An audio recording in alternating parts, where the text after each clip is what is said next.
Erev Tov Rabotai, we are continuing with our Mishna Yomi Masechet Eruvin.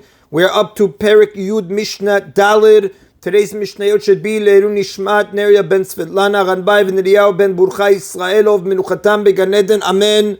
The Mishnah begins, Ziz Shilifnei Chalon. If there is a ledge in front of a window and it juts out more than 10 tvachim above the ground of the public domain, Notnin Alav v'Notlin Mimenu b'Shabbat, the people in the house may put objects on it and take objects from it on Shabbat. And the commentators explain, since the ledge is more than 10 tvachim above the ground, it cannot be part of the public domain, which rises only up to 10 tvachim.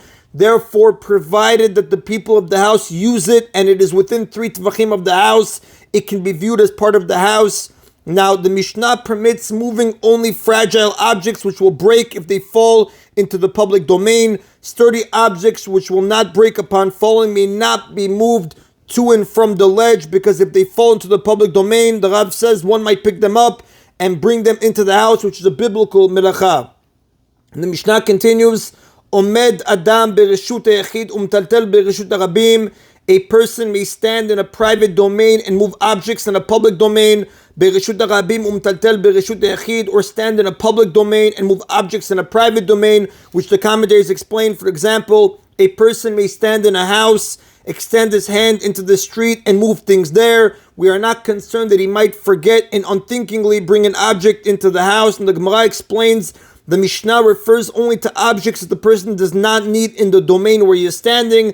If he does need them there, he may not move them in the other domain for fear that he will mistakenly transfer them to his domain. Now, our Mishnah's ruling are disputed by Rabbi Meir in Mishnah 9, who forbids standing in one domain and moving things in another, even if one does not need them in his current domain. And the Mishnah says, "Ubilvad shelo yotzi chutz me'arba amot."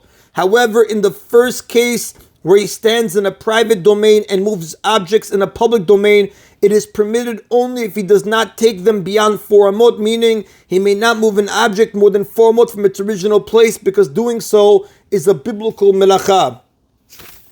And that is the end of Mishnah Dal. Mishnah now continues discussing the melacha of transferring from one domain to another on Shabbat.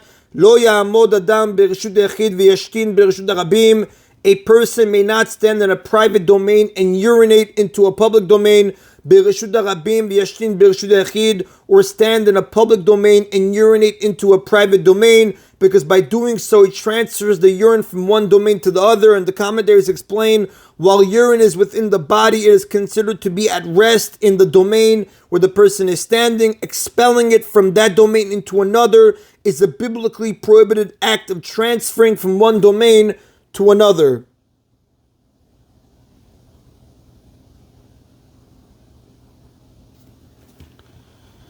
V'chen lo yarok. Similarly, one may not spit from one domain to another. Rabbi Yehuda says, Af mishenitlash ruko bepiv. Also, when one's saliva becomes detached in his mouth, meaning it has collected in his mouth to the point that it is ready to spit out. Lo yalech arba amot ad she'arok. He may not walk 4 amot in the public domain until he spits it out, meaning he must make sure that it lands within 4 amot of where he's standing. Since it is ready to be expelled from his mouth, it is no longer considered part of the body, but is something he is carrying in his mouth. Now, Rabbi Yehuda's ruling is an extension of the Mishnah's previous ruling. Not only may someone not spit saliva from his mouth into another domain, Rabbi Yehuda says he may not even keep it in his mouth and walk with it 4 amot if he is in the public domain. And similarly, he may not walk with it in his mouth from a public domain into a private domain, because this would be a prohibited act of transferring from domain to domain, as the Mishnah Berurah brings down in chapter 350 in Orach Chaim Siv Katan 14. And the Rav does tell us, the halacha does not follow the opinion of Rabbi Yehuda. Again, for practicality, we always look into Shulchan Aruch and the Acharonim, the halachic authorities. That is in Rabotai of today's Mishna Yomi. Baruch Adonai Leolam. Amen v'amen.